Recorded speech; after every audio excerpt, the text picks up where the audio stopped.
Hello, my friends. My name is Gerdes, and this is a daily brief. So, the stories that I normally cover in a daily brief are like ongoing military stories, like how many missiles Russia fired, and what ground was gained or lost, and that sort of thing. Today, it's going to be a little bit different. We'll start with how many Russian personnel are off the battlefield: 710, 11 tanks, 18 armored vehicles, 30 other vehicles and fuel tanks. So it's still going. It's not like that's not happening. But I want to, and before I go any further, this is Andrew Perpetua looking at the losses, and you can see red is Russian, blue is Ukrainian, and so it seems to be fairly lopsided still. But I want to go back a day. Let's look at, because Arthur Ray had two great threads that I really want to highlight here. Ukrainian drones have grown and gained weight. They have never flown that far either. So we're talking about what happened in Tatarstan just yesterday. Ukraine, there was an arrival at the oil refinery, the third largest in Russia, in Yelabuga. There is also a drone production plant called Shahid, or Garan 2 as they called them. It's also become a target. The damage is being determined. Some propagandists suggested that these were not even Ukrainian drones, but that they arrived from the Central Asian republics. Who knows? Wherever they came from, it's very impressive that they were able to hit this far in the country. If you look at the map, Tatarstan is like north of Kazakhstan, and it's a good long ways. It's like 700 miles from the border, or 1,300 kilometers from the Russian border. It's pretty significant distance. Okay. Whether this drone comes from, or wherever this drone comes from, it brings us to the conclusions that we already made. First, Russian air defense does not operate deep into the country. There is not enough. Stop. That's a really good point. And I've made the point that Russia is so big. We span 11 time zones. Okay, well, that's great. But the principle of the bigger they are, the harder they fall is still there.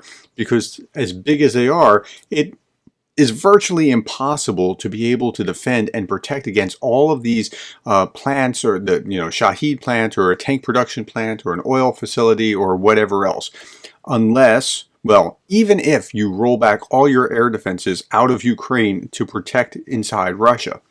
Okay, it's all in Ukraine. Secondly, Ukrainian industry is developing rapidly, and Ukrainians are finding many original ways to compensate for the shortage of weapons, attracting civilian technologies, integrating them into the military structure. Okay, so, and they have to. Necessity is the mother of invention, and they have to find other ways that they're going to be able to take the fight to the Russians.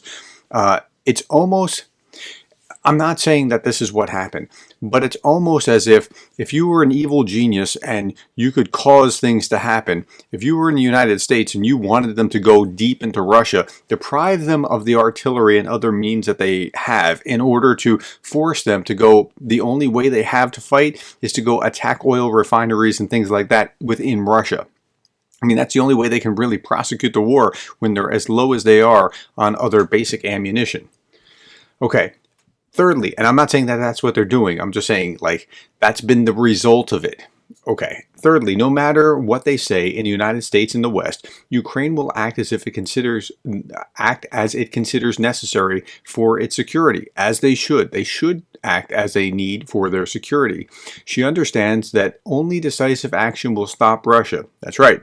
You can't talk in order to stop Russia. That won't work. If Ukraine is not given missiles, then it will launch planes with gifts for the Russians.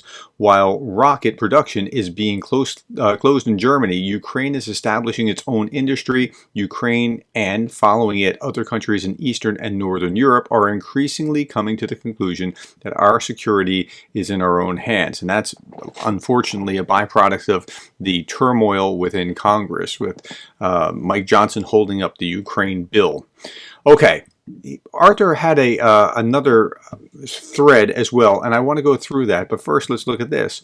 Wreckage of the kamikaze plane that struck the Shahid drone factory in Yelabuga, Tatarstan. Just imagine Russian air defense realizing this craft penetrated 1,200 kilometers deep into Russia. Just look at the aircraft. It doesn't look like anything to write home about, but it penetrated that far. And how did that happen? How did they allow that to happen? Okay, so Arthur starts with this. What's remarkable about the plant in Yelabuga is who works at it. Russian authorities recruited underage children to assemble drones.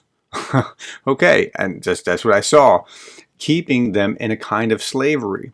The plant in Yelabuga is located at the so-called Special Economic Zone. It was opened in 2007.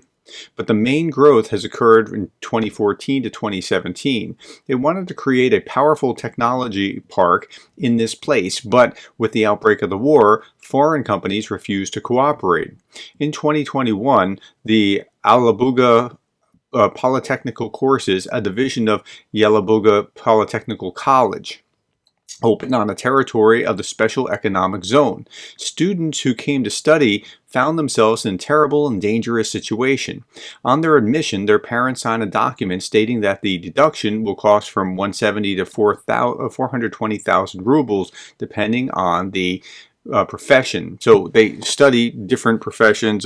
You can, learn this engineering, or you can learn this mechanical skill, or whatever. And so they're being gouged for learning this, and then they're forced to work in these factories overtime in order to actually, that's part of their studies, as well as they're paid very little for it.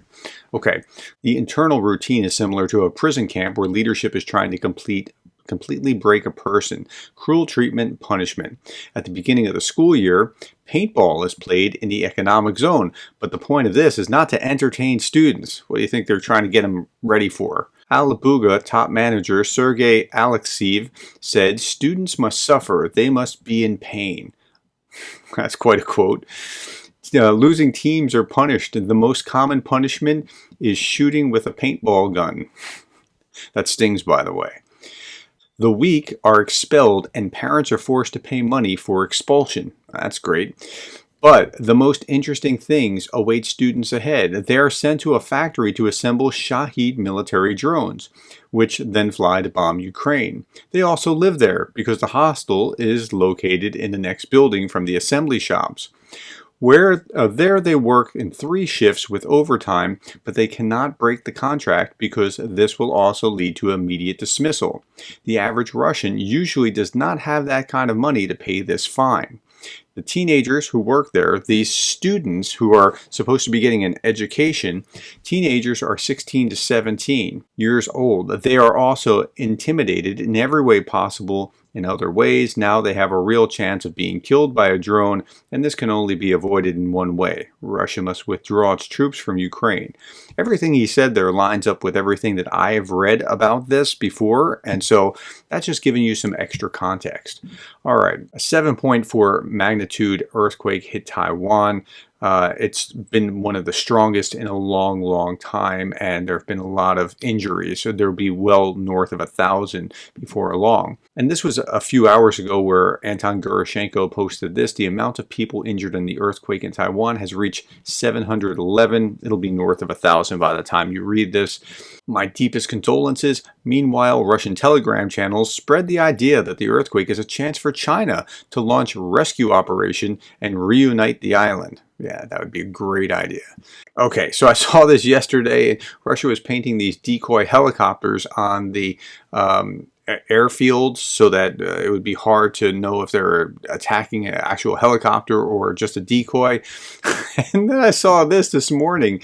Russia's helicopters are screwing up its attempt to fool Ukraine with decoys by landing on its fake painted fighter jets. Okay, so they're doing this with both helicopters and fighter jets, but they're landing on it. At any rate, I mean, I don't even know what to say there. Okay, thank you, my friends, for the time, the likes, the shares, the subscribes, and the coffees, and thank you for being the kind of person that cares about Ukraine.